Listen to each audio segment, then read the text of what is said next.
शुक्रिया स्पीकर साहब। स्पीकर साहब, सबसे पहले आपका शुक्रिया अदा करना चाहूँगा।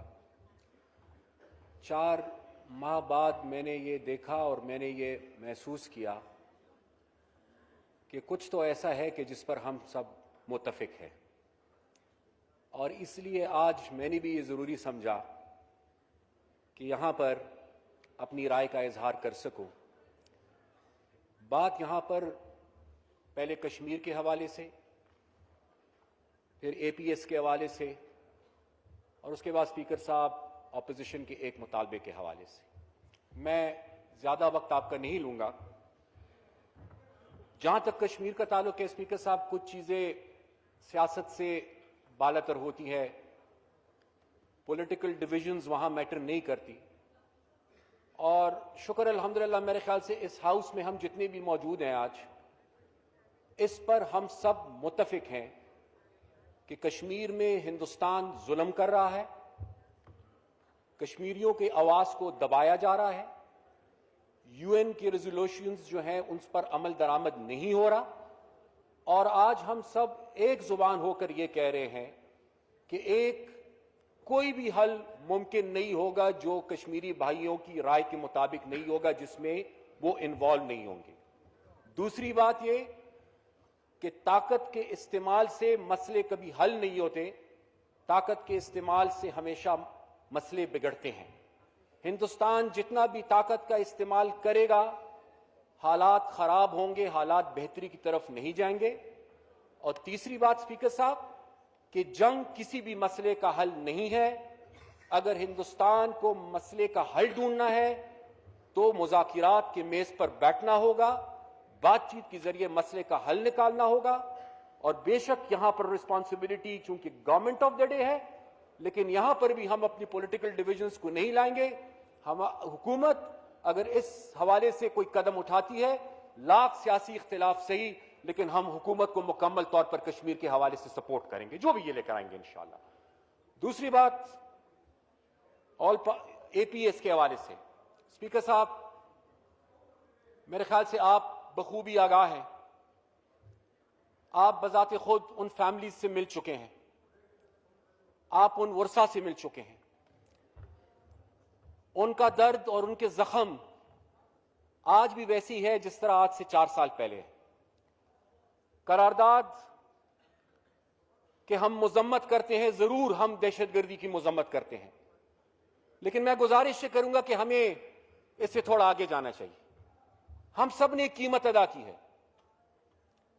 मेरी अपनी पॉलिटिकल पार्टी ने 1000 कारकुन हमारे शहीद हुए हैं, और शायद सबसे बड़ी कीमत पाकिस्तान पीपल्स पार्टी ने अदा की है शहीद मोहतरमा बेनजीर भुट्टो की शक्ल में, कि सबसे पहले उन्होंने शहादत दी पाकिस्तान की खातिर दहशतगर्दी के खिलाफ लड़ते हुए। स्पीकर साहब, इन वाकयात से हमें हौसला मिला है। शहीद मोहतरमा बेनजीर भुट्टो की शहादत से हमें हौसला मिला, बशीर बिलौर साहब की शहादत से हमें हौसला मिला, मियां इफ्तिखार के इकलौते बेटे की शहादत से हमें हौसला मिला, और एपीएस के बच्चों की शहादत से भी हमें हौसला मिला। लेकिन इस करारदाद में मेरी गुजारिश होगी कि हम आज ये कह सकें एक साथ कि ना सिर्फ ये कि हम दहशतगर्दी की मजम्मत करते हैं, बल्कि आए कि ये अहद करें कि हम सब मिलकर हमने इस दहशतगर्दी का मुकाबला भी करना है और हमने इस दहशतगर्दी का खात्मा भी करना है अपने मुल्क से। तीसरी बात मोहतरम स्पीकर साहब, जो लीडर ऑफ द ऑपोजिशन ने बात की, एक तो मैं इधर और उधर की बात नहीं करूंगा। गुजारिश मेरी यह है कि तहकीकात शुरू होती है,